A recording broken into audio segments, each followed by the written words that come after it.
আম্মা বলছেন, মা বাপ আমার ছেলেটার পিতা জগতে নাই, বাবা তোমার মাদ্রাসায় ভর্তি করে এলাম, ছেলেটাকে আমার অ্যাডমিশন করিয়ে নাও। কোন মা এসে আমার ডাক্তার ভাই বা আমার ওই ভাই সাহেবকে বলছেন, বাবা আমার ছেলেটার আব্বা নাই, আপনাদের হাতে তুলে দিলাম, ভালো করে একটু দেখভাল করে পড়ায়েন। আমিও মাদ্রাসায় পড়াই, কত ছেলে কত মা কতবার ফোন করে বলে। সেদিন একজন আসলো, দুটো পাঞ্জাবি দিয়ে গেল। আমি বললাম, বাবারে তোমাদের আব্বা কার নাই বলো। একটা ছেলে উঠলো, দেখে মায়া লাগলো, নতুন ছেলে। বললাম, বাপ শোন, এই জামাটা তুনে। অন্যান্য তালবিল ইমরা তাকাচ্ছে, হুজুর আবার কাকে দেবে। বললাম, শোন, কোন ছেলের মানায় মানায়, আয় বাবা আয়। একটা ছেলে কাঁদছে। আমি বললাম, কাঁদছিস কেন বল। বলে, হুজুর হুজুর আমার গর্ভধারণী জনম দুঃখিনী মা চলে গেছে, সতের মায়ের কাছে আমাকে থাকতে হয় হুজুর। মা মনে পড়লে কলিজায় ধাক্কা মারে, এই জন্য আমার সতের মা আছে। বললাম, তোর আসল মা নাই, আয় তো নিয়ে যা। ও গো আব্বা জানেরা গো, ও গো আমার মা বোনেরা, আমার নবী মুস্তাফা মদিনার মক্কার গলিতে চলতেন, কেউ বাচ্চা ছেলে যদি কাঁদতো, আমার নবী নামাজের দিকে যেতেন না, আগে ছেলেটার মনের কথা শুনতো। বেটা কাঁদছো কেন? বলে, আজকে কাঁদছো কেন? ঈদের নামাজে যাচ্ছেন আর গেলেন না সাহাবারা রে। এই ছেলেটা ঈদের দিনে শরীরে পোশাক নাই, কেন এইভাবে কাঁদতেছে? মুসলমানের ঘরের বাচ্চারা আনন্দ পাচ্ছে, এই ছেলেটা কেন বা কাঁদে? আল্লাহ নবী জড়িয়ে ধরলেন, বুকের ভিতরে নিয়ে বলছেন, বাবা কেন কাঁদছো বলো, কি হয়েছে বলো। বলে, ইয়া রাসূলুল্লাহ, ইয়া হাবিবাল্লাহ, নবী গো, ও আজ খুশির দিনে এই রাস্তার ধুলো নিয়ে আমি কাঁদতেছি গো নবী। আমার আব্বা জগতে নেই, আমার মা জগতে নেই। যেমন মা আব্বার কথা নবী শুনলেন, ছেলেটাকে বুক ভরা ভালোবাসায় নবী যেন গায়ের ধুলোগুলা হাত দিয়ে ঝাড়তে ঝাড়তে বাড়ি নিয়ে যান।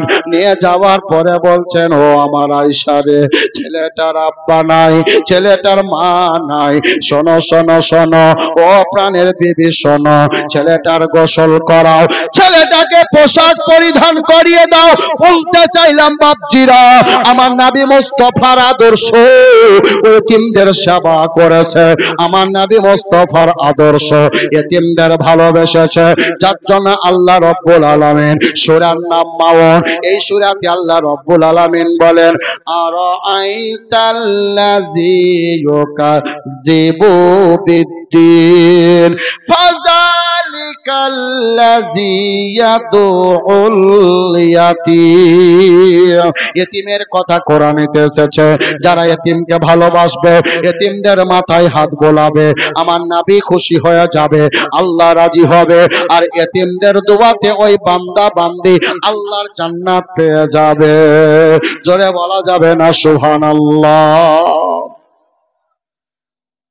বাবা বাবা ছেলেটার আব্বা নাই গো, তাই আপনাদের হাত ধরে বলছি, ছেলেটাকে আমার মানুষের মতন মানুষ বানায়, ছেলেটাকে ভালো করে পড়ায়েন। তবে বাবা একটা কথা বলবো, বলেন মা, মা বলেন। ছেলে শুনছে, জোরে বলুন সুবহানাল্লাহ। কি বলবে? বলে, আমার ছেলে যতদিন মাওলানা না পাশ করবে, যতদিন হাফেজে কোরআন না হবে, আমার বিনা অনুমতিতে তার ছুটি হবে না, তার ছুটি থাকবে না। মা এই কথা বলার পর বাইজিদ বুস্তামি আলাইহি রহমা রিদওয়ানকে মাদ্রাসায় রেখে মা যখন চলে আসছিল বাপজিরা, ছেলে চোখ দিয়ে পানি করে করে ভাঙছিল। মার চোখ দিয়ে পানি গড়ছে। মা ছেলেকে যেমন ভালোবাসে, বাল্যকালে, শিশুকালে, কিশোরকালে ছেলেরাও মা বাপকে না দেখে থাকতে পারে না। বাইজি মা মা বলে ডাক দিচ্ছে, মা একবারও পিছনে তাকাই না। এই মুহূর্তে যদি আমি আমার ছেলের চোখের পানিটা দেখে নি, আমার অন্তর গলে যাবে। আর এরই কারণে হয় না হয় আমার ছেলের পড়া নষ্ট হয়ে যাবে। আদরে বাঁদর হয়, কথাটা প্রবাদে আছে। মজ্জা সামাইনে কেরাম, কি বন্ধ করে বলছেন কিছু বুঝতে পেরেছি। মজ্জা সামাইনে কেরাম, মা চলে যাচ্ছেন, বাচ্চা ছেলে 5 বছরের। ওগো সাল্লাহ পড়ার মা বোনেরা, আপনারা আমাদের ছেলেকে কোন মক্তবা মাদ্রাসায় দিয়ে, কোন হোস্টেল বা কোন একাডেমিতে দিয়ে আমরা প্রত্যেক সপ্তাহে দুজনে মোটরসাইকেলে চড়ে দেখতে যাই না? এতে অভ্যাস খারাপ হবে। ছেলেদের মধ্যে মায়ের মহব্বত আরো বাড়বে। শেষ পর্যন্ত ছেলেটা ওই জায়গায় আর থাকতে পারবে না, পারবে না। কথা কোন ঠিক না বেঠিক? বাইজের বস্তামি চোখের পানি মুছলেন। সেদিন গেল, তারপরের দিন থেকে সকালে ক্লাসে বসলো। ফার্স্ট ক্লাস ছাত্র। ওস্তাদরা পড়াতে লাগলো। বাপজিরা 1 মাস গেল, 2 মাস গেল। টেলিফোনের জামানা ছিল না, মোবাইলের জামানা ছিল না যে মোবাইলে জানবে বেটা কেমন আছে, মা কেমন আছে গো। 6 মাস যতদিন পূর্ণ হয়ে গেল, বাচ্চা ছেলের মনের আরমান রে, মা দেখবে মন ভালো নাই, মা দেখবে মন চঞ্চল করছে, মনে যেন বেরাদার ভালো লাগে না। ওস্তাদের কাছে গিয়ে বলে, হুজুর আপনি আমাকে 3 দিনের ছুটি দেন, আমাকে 3 দিনের জন্য অনুমতি দেন হুজুর, আমি যেন আমার মা জননীকে দেখব। হুজুর 6 মাস হয়ে গেল, মাকে আমি এখন পর্যন্ত দেখিনি। মা মনে মনে চিন্তা করে, আল্লাহ গো, আমার ছেলে মাদ্রাসায় কেমন আছে, আমার ছেলে কি খাচ্ছে। মা কত আল্লাহর কাছে দোয়া করছিল। এমন সময় বাইজিদ ছুটি নেওয়ার জন্য শিক্ষক মহাশয়ের নিকটে গেছে। শিক্ষক মহাশয় বলছেন, না না বেটা বাইজিদ, তোমার মায়ের অনুমতি নাই, তোমার মায়ের পারমিশন নাই, বেটা বাইজিদ আমি ছুটি দিতে পারবো না। বাচ্চা ছেলে কাঁদছে। আমাদের ছেলে 1 মাস থাকলে আমরা এমনিতেই বলি কাঁদিস না, তোর মা বাবাকে ফোন করে ডাকছি নিয়ে যাবে রে। 1 মাস পরে 2 দিন বাড়িতে থাকলে ছেলেটার মনটা ভালো লাগবে। 6 মাস হয়ে গেল, বাইজিদ বলছে, হুজুর ও আমার হুজুর, মাকে কঠিন মনে পড়ছে, আব্বা আমার জগৎ ছেড়ে চলে গেছে হুজুর, 3 দিনের জন্য ছুটি দেন দেন দেন।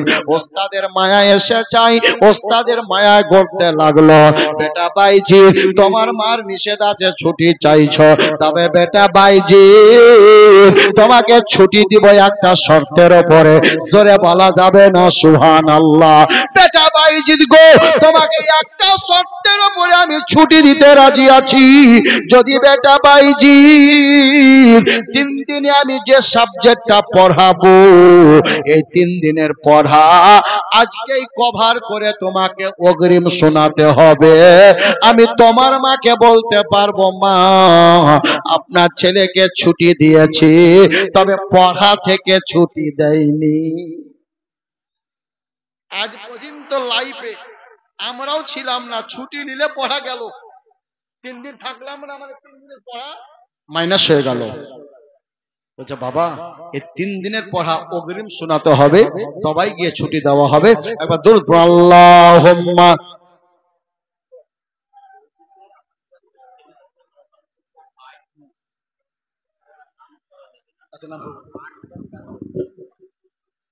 সৌদি থেকে দেখেন,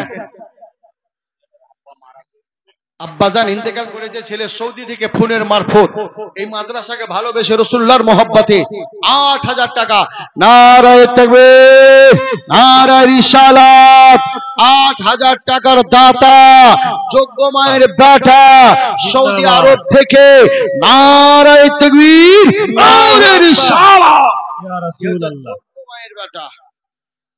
এখন ওদের দিকে এতটা রাত লাগে, আমাদের তো এখন ৭টা বাজছে, এখন মুঝে সন্ধ্যা লাগলো, সন্ধ্যা লাগছে। বেরাদার ইসলাম বায়জিদ বুস্তামি বলছেন, হুজুর আমি তাতেই রাজি হয়ে গেলাম, তাতেই রাজি হয়ে গেলাম। 3 দিনের অগ্রিম পড়া যদি শোনাতে হয়, কিন্তু মাকে তো দেখতে পাবো। জোরে বলুন সুবহানাল্লাহ। মা এমন একটা হস্তি, এমন একটা সই সম্পদ, মা চলে গেলে মা পাওয়া যাবে না। মা এমন একটা জিনিস, যার মা জগতে আছে, সন্তানের পৃথিবীতে সব আছে। জোরে বলুন সুবহানাল্লাহ। মিলিয়ে নিয়েন। মাকে আমরা গাল দেই, যা করি করি, কিন্তু পাশালে তো বলি যে মা দারুণ জিনিস। বাইজিদ বোস্তামি বললেন, হুজুর তাতে আমি রাজি আছি, 3 দিনের পড়া কতটা পড়াবেন দেখিয়ে দেন। ওস্তাদ মশাই 3-4টি সাবজেক্টের পড়াগুলো দেখালো। বাইজিদ বোস্তামি বাচ্চা ছেলে রে, রাত্রে বেলায় অন্যান্য ছেলেদের মতন ঘুমালো না। আব্বাজানের আগু পড়াগুলো মুখস্থ করেছে, ফজরের আজান হচ্ছে। আসসালাতু খায়রুম মিনান নাওম।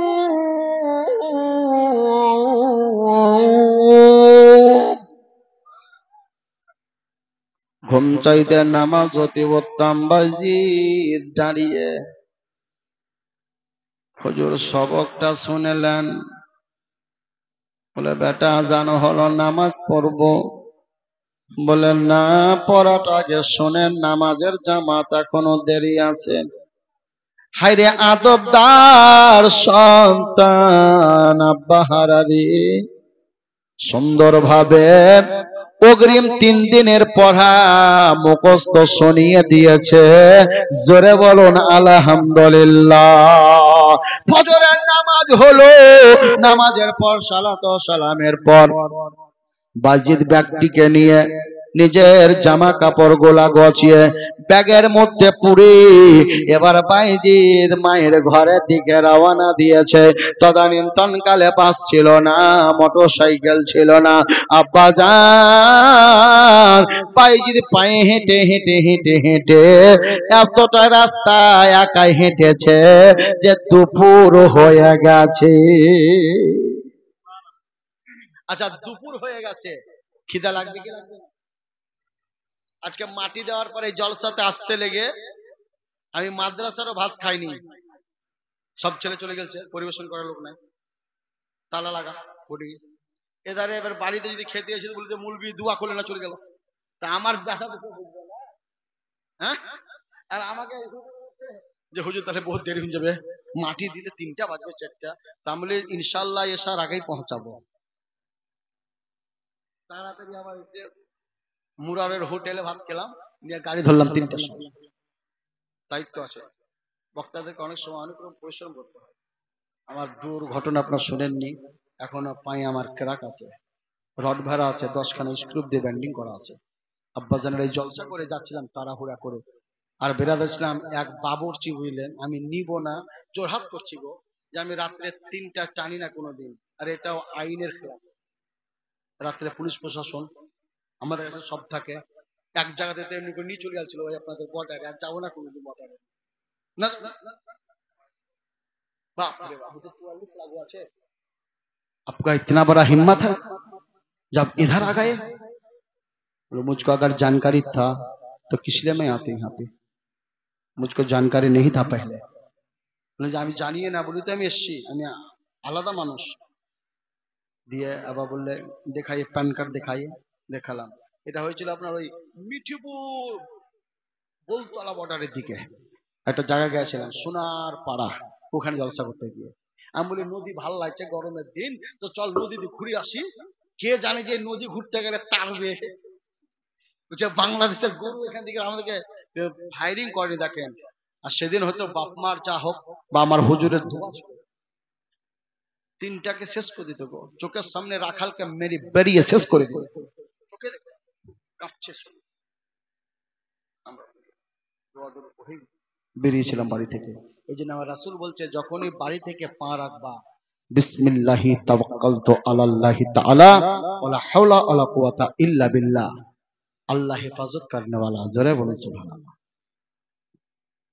আচ্ছা ও যদি ঢাই করে এমনি করে দিত খালি, তো আর বলতে চলে আয় চলে আয় চলে আয়, আসতো। তিনটা জিনিস চলে গেলে আসে না, কথাটা শুনে না। বন্দুকের টোটা, বুঝতে পেরেছেন, ছেড়ে দিলে আর ফিরবে না। মানুষের জবানের বরদোয়া, কোন বাপ মা যদি সন্তানের জন্য বরদোয়া করে দেয় আর ফেরত চলে গেল মানে আল্লাহর আরশ হেরে গেল। আর স্ত্রীকে খুব ভালোবাসেন, স্ত্রী স্ত্রী করতে করতে একদিন ঝগড়া হয়ে হলো মিস্ত্রি, তালাক তালাক তালাক, আর ঘুরবে না। এই জন্য নবী বলছেন বিহা করেছো চাবি তোমার কাছে, তো পুকুরে ফেল দাও। মরে যাওয়া পর্যন্ত কোনোদিন বিবিকে এই তালাক দিব বলে ভয় দেখায় না। এই তালাক করতে করতে গিয়ে মোদী সরকার দিবে তালাক দিবে, দেখো 7 বছর জেল খাটাবো। বিরাদর ইসলাম সামাইন হযরত, এই জন্য আপনাদেরকে বলবো বিরাদর ইসলাম সামাইন কেরাম, যে মুসলমান আপনারা সজাগ হয়ে যান, বিবির সঙ্গে প্রেম মোহব্বত রাখুন, আল্লাহর রহমত এসে যাবে, বলুন সুবহানাল্লাহ। মাজ্জাজ সামাইন কেরাম, এরা হচ্ছে ঘরের একটা গোলাপ। আবার রাসূল সাল্লাল্লাহু তাআলা সাল্লাম বলেছেন সুখের সংসার হবে রমণীর গুণে, তো রমণীটাকে মহব্বত করতে হবে। গতকালকে একবার হাত উঠালাম যে আপনারা কতজন নিজের স্ত্রীকে সালাম করেন, অরিজিনাল মিথ্যা কথা বলবেন না সভাতে, রাসূলুল্লাহর মাহফিল আল্লাহ দেখছে, আমার রাসূল শুনছে, জোরে বলুন সুবহানাল্লাহ। আর ফারিস্তারাও নোট করছে, তো কে কে সালাম করবেন, তো একটা লোক উঠে দেওয়া হয় যে আমি হুজুর স্ত্রীকে সালাম করি, তাহলে আপনারা কেন করেন না গো? লজ্জা লাগে। আচ্ছা সালাম করতে লজ্জা লাগে, এটা তো সামান্য জিনিস, যেটা আসল লজ্জা সেটাতে লজ্জা না। আরে এতে লজ্জা হবে? বিবিকে সালাম করবেন, যদি লজ্জা মুক্ত করতে হয় তো মাঝে মাঝে কেউ ফুল নিয়ে আসসালামু আলাইকুম, শিক্ষাটা নিলেন, ফোনে সালাম করতে করতে ঘরে যাবেন তো আসসালামু আলাইকুম। বিবিকে ঈদের দিনেও সালাম জানাবেন, যদি কাছে থাকেন তো হাতে হাত মিলিয়ে সালাম করবেন, জোরে বলুন সুবহানাল্লাহ। এটা ঘরওয়ালি। বিরাদর ইসলাম বাইজিদ বুস্তামি আলাইহি রহমা রিদওয়ান দুপুর বেলায় সমস্ত কাপড় গোলা নিয়ে চলছেন, বাচ্চা ছেলে নাই সাথে কেউ, মায়ের দরজা লাগা আছে, বেলা গড়ে যাচ্ছে, মার দুয়ারে সন্তান পৌঁছে গেছে। মা আসসালামু আলাইকুম, মা আসসালামু আলাইকুম, সালামের উত্তর মা ঘরের ভিতর থেকে দিচ্ছেন। সালামের জবাব যখন পেয়ে গেল, বলছে কে তুমি আমার দরজায় এসেছো? বলে মা গো আমি আপনার বেটা বাইজিদ এসেছি, দোয়ারটা উদ্ঘাটন করেন, দোয়ারটা খুলে দেন। মা মা দুয়ার খুলেন, মা দরজা খুলেন, বেটার আওয়াজ মা শোনার পরও দুয়ার খুলছে না, বন্ধ আছে। জোরে বলা যাবে না সুবহানাল্লাহ? মা মা শুনতে পান না? মা দরজা খুলেন, আমি আপনার বেটা বাইজিদ এসেছি। মা বলছে আমার বেটা বাইজিদ আসেনি, আসেনি, আমার বেটা বাইজিদ আসেনি, চলে যাও, আমার দুয়ার খুলবো না। মা সত্য করে বলছে মা গো একবার দেখে যান আপনার বেটা এসেছে। বলে না আমার বেটা বাইজিদ বাইজিদ আসেনি, দুয়ার খুলবো না। বাচ্চা ছেলে কয়েকবার বলার পর মা যখন দুয়ার খুলল না, বাচ্চা ছেলে কাঁদতে কাঁদতে না খাওয়া অবস্থাতে আবার মাদ্রাসা মুখী হলো। এই মাদ্রাসায় যখন মাগরিবের আগে বেরাদার পৌঁছাচ্ছে, বাচ্চা ছেলে ঝরঝর করে শুধু কাঁদছে। ওস্তাদ জিজ্ঞাসা করছে, বাবা বাড়ি গেলা, বাড়ি থেকে এত তাড়াতাড়ি চলে কেন আসলা? বাবা রে, কেন তুমি এইভাবে কাঁদছো একবার বলো। বাচ্চা ছেলে বলছে, হুজুর আমি মা দেখতে গেলাম, মায়ের দেখা পেলাম না। মা দুয়ার খুললেন না, শুধু বললেন বেটা বাইজি তখনই আসবে যেদিন আমার বেটা মাদ্রাসার পুরো সমস্ত জিনিসের কমপ্লিট করবে। এই কথা বলেছে বাবা? বলে হ্যাঁ। ওস্তাদ এই বুকে বাচ্চার মাথাটা নিল। কোন শিক্ষক যদি কোনো ছাত্রর মাথাটা বুকে নেয়, কলেজা বড় হবে না বাবা? কোন এতিমের যদি মাথাটা কোনো মুরল বা মেম্বার যদি বুকে নেয়, চিন্তা করিস না আমি আছি। ওস্তাদ মশাইয়ের নজর পড়ে গেল বাচ্চাটার উপরে এক নম্বরে। সেদিন থেকে প্রত্যেকটা নামাজের পার্টিতে ওস্তাদ দোয়া করছে, আল্লাহ যে মা স্বামী হারা নিজের সন্তানের ভবিষ্যতের দিকে লক্ষ্য করে যে বাচ্চা দুপুর বেলায় মায়ের চৌকাঠ থেকে ঘুরে এসেছে, আল্লাহ তুমি তো সবকিছু করনেওয়ালার মালিক, এই সন্তানটাকে তুমি কিছু দিনের মধ্যে কমপ্লিট করে মালামাল করে দাও। জোরে বলা যাবে না সুবহানাল্লাহ? 1 বছর গেল, 2 বছর গেল, 3 বছর গেল, কোর্স বাইজিদ বোস্তামি কয়েক বছরে কমপ্লিট দিয়েছে। জোরে বলেন সুবহানাল্লাহ। যখন মাথায় তাজ আমামা শরীফ পরে নিও, ওস্তাদ মশাইরা দোয়া করেছে বাচ্চা হাফিজে কোরআন, কারিউল কোরআন, আলেম ওলামা হয়েছে। ব্যাগপত্র গুছিয়ে যখন পূর্ণ 10টি বছর পর বাইজিদ এসে শুধু বাড়ির দুয়ারে এসে বলেছে, আসসালামু আলাইকুম আম্মাজান। আম্মাজান সালামের জবাব দিতে দিতেই দুয়ার খুলে দিয়েছে। মা বেটাকে জড়িয়ে ধরে চুম্বন দিতে লাগলো। বাচ্চা ছেলে সেদিন ছিল, আজকে একটু বড় হয়েছে।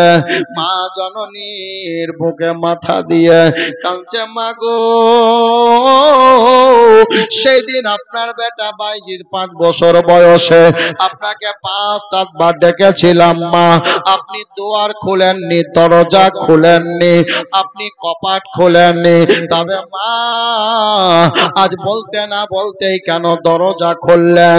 মা বলছে, বেটা বাইজিদ সেই দিন যদি তোমার কথাই তোমার মা ওই দুয়ার খুলে দিত, বেটা রে তোমার অভ্যাস খারাপ হয়ে যেত।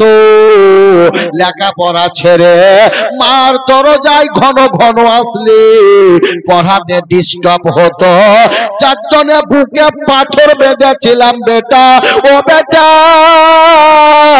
আমার কলিজা ফেটে যেত। কি খাচ্ছ কি খাও না আল্লাহর কাছে দোয়া করতাম। ও বেটা বাইজিদ তোমার মাও ভালো ছিল না, এই জন্য দুয়ার খোলেনি। আজ দুয়ার না খোলার ফল আমি বাড়িতে পেয়ে গেছি। এই ফলটা আমি পেতাম না, খুব সুন্দর। আচ্ছা ছেলে মেয়েকে আমরাই খারাপ করি। আপনাদের ছেলে মেয়েরা স্কুলে গিয়ে পড়ছে না পড়ে না, এর জন্য আপনাকে নজর রাখতে হবে না? প্রাইভেটে 1000 করে টাকা লাগে, আপনাকে এসে নজর রাখতে হবে। যাকে তোর স্যার কি পড়িয়েছে দেখি তো বেটা, কোন অঙ্কটা দিল দেখি। যদি এইরকম কিছু যাচাই করে না, যদি আপনি লেখাপড়াও না হন, তো কমসে কম ওর সাইডম্যান ওদেরকে জিজ্ঞাসা করবেন, আজকে প্রাইভেটে পড়াল ছিল রে, প্রাইভেটে গেছিলি না, ওখানে বসে থেকে পালিয়েছিস, স্কুলে গেছিস না যাসনি, মক্তবে পড়তে গেলি তো হুজুর কোন সূরাটা পড়ালো, কি বললো, যদি এইরকম ভাবে বাপ মা ছেলেদের প্রতি সুদৃষ্টি লাগায় তো কসম খোদার ওই ছেলে মহান হয়ে যাবে। জোরে বলুন সুবহানাল্লাহ। তোমার আম্মা জানের জন্য দিয়ে আসো, মা মারা গেছে বুঝতে পেরেছি, টাকাও দিয়েছে। বেরাদার ইসলাম, মা কঠিন সম্পদ। মার এই কোলটা হচ্ছে সবচাইতে বড় বিদ্যালয়, মায়ের এই কোলটা হচ্ছে সবচাইতে বড় ইউনিভার্সিটি, মায়ের এই কোলটা হচ্ছে বিশ্ববিদ্যালয়। মা যেভাবে ছেলেকে পরিচালনা করবে সেইভাবে ছেলে স্ট্রং হবে। অর্থাৎ মহতরাম ওস্তাদ, শিক্ষক, টিচার এরা বেরাদার ইসলাম সামনে পাবে, কিছুক্ষণ নাড়াচাড়া করে তাদেরকে শিক্ষা দেবে। মদ্দাস সামাইনে কেরাম, এই জন্য মাদ্রাসার শিক্ষা পূর্ণ আলাদা শিক্ষা। স্কুলের শিক্ষা আসমান ও জমিনের মধ্যে যেমন ফাঁক, এর চাইতেও দ্বিগুণ ফাঁক হচ্ছে মাদ্রাসায় পড়া আর স্কুলে পড়া। স্কুলে ছাত্র যাওয়ার পর কেউ পেশাব করে পানি লাই বা না লাই, বেরাদার ইসলাম স্কুল কলেজে ঘুরে আসে, কিন্তু কুরবান জান মুসলমান একটা এই মাদ্রাসায় পড়া ছাত্র যদি পেশাব করে দেয়, যতক্ষণ পানি না পাবে বেরাদার পেশাবে যাবে না। যদি পেশাবে পানি না পায় তাহলে কুলুপ করবে। বুঝতে পারা গেল আমার আকায়ের নামধার, মাদানিকে তাজদার, দোন আলমের মালিক ও মুখতার, জান্নাতের প্রফেসর, জান্নাতের ব্যারিস্টার আমার রাসূলুল্লাহ বলছে, মাদ্রাসার তালেবে ইলম যদি রাস্তা দিয়ে হেঁটে যায়, স্কুলের ছাত্র যদি রাস্তা দিয়ে হেঁটে যায়, আমার রাসূল বলছে একটা তালেবে ইলম নাপাককে ভয় করে, একটা তালেবে ইলম আল্লাহকে ভয় করে, একটা তালেবে ইলম আল্লাহর কোরআনকে ছাই না অতক্ষণ পর্যন্ত ঠান্ডাকে মানে না। ঠান্ডার দিনে উজু করে আল্লাহর কোরআন খুলে আল্লাহ রাব্বে কায়নাতের নবী বলছে, স্কুলের ছাত্র পেশাব করে পানি নেয় না, পেশাব করতে গিয়ে টপকে আজকে নিজের শরীরে লাগলে আজকে কোনো ধার ধারে না। কিন্তু একটা মালসার তালেবে ইলম যদি জানতে পারে আমার পোশাকে কয়েক ফোঁটা পেশাব লেগে গেছে, ওটাকে বেরাদার যতক্ষণ পর্যন্ত পরিষ্কার না করবে মাদ্রাসায় আসবে না, মসজিদে আসবে না, মক্তবে আসবে না, খানকাতে আসবে না, মাটি দিতে আসবে না।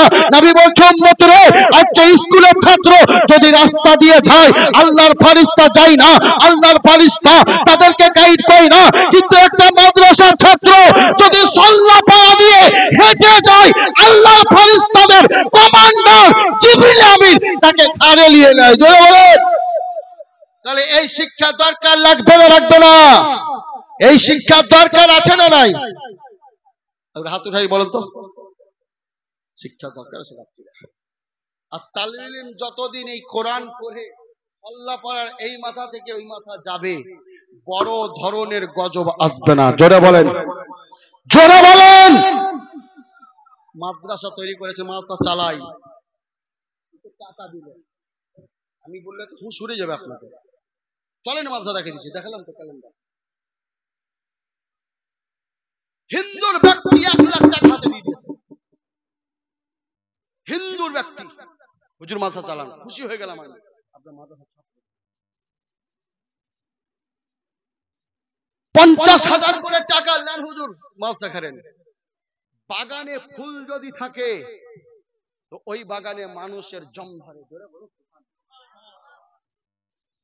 মাদ্রাসা চালাবো নিয়ত করেছেন, সক্রিয় হয়ে যান, স্ট্রং হয়ে যান। ইয়াং জেনারেশন কিয়ামত পর্যন্ত নবী মুস্তাফার ডান হাতের তালিকায় আপনার নামকরণ হয়ে গেল। কসম খোদার, এই মাদ্রাসার সঙ্গে কানেকশন হওয়ার কারণে কিয়ামত পর্যন্ত জাহান্নামে যাবেন না। জোরে বলেন। না দুনিয়াতে গজব না আখিরাতে গজব, নবীর দাওয়ানা সব জান্নাতি হবে। জোরে বলেন সুবহানাল্লাহ। তোমাদের মুহতারাম সামাইনে কেরাম, টাকা যে কত দেয় মানুষ। একজন বলছে হুজুর হিন্দুদের নেওয়া যাবে, বলে হিন্দুদের নেওয়া যাবে, জায়েজ আছে। শিক্ষা প্রতিষ্ঠানে নেওয়া বৈধ বা জায়েজ। দেখেন ভারতবর্ষের এটাই হচ্ছে সম্প্রীতি, যে এক অপরের মধ্যে ভালোবাসা, প্রেম প্রীতি, এটা রাসূলুল্লাহর আদর্শ।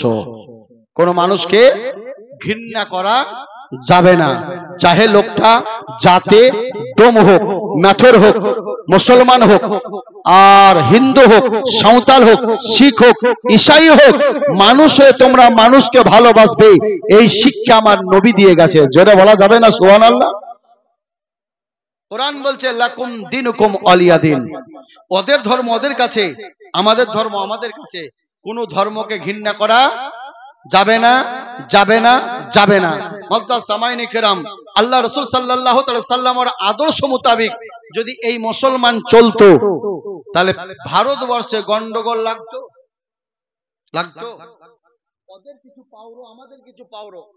নিরপেক্ষ দৃষ্টিতে বলছি, কথা শুনে নেন। নিরপেক্ষ দৃষ্টিতে ওদের কিছু পাওরো ছাঁট আর আমাদের মুসলমানদের ভিতরেও কিছু আগাছা ছাঁট, এরাই দেশটাকে গন্ডগোল পাকিয়ে দিচ্ছে। কথা ঠিক বললাম? আমাদের মসজিদের আজান হলে আমরা মুসল্লিরা নামাজ পড়তে যাই, কোন আমাদের হিন্দু ভাইরা এসে সেখানে যায় না, বরং যদি কেউ দুয়া দরুদে লেগে যায় তো বাইরে অপেক্ষা করে। আমাদের মুসলমানের ছেলেদেরকে লজ্জা লাগে না আজকে তাদের জায়গাতে গিয়ে ড্যান্স দিতে গিয়ে মারপিট করে দাঙ্গা লাগাচ্ছে? লজ্জা করা উচিত মুসলমান। বলতে চাইলাম তোমরা ধর্ম থেকে আলাদা থাকবে, মানুষ হয়ে মানুষকে ভালোবাসবে, এক অপরকে ভাইয়ের নজরে দেখবে, এতে ভারতবর্ষ কেন গোটা বিশ্বের সমস্ত দেশের উন্নয়ন বাড়বে। কথা ঠিক না বেঠিক?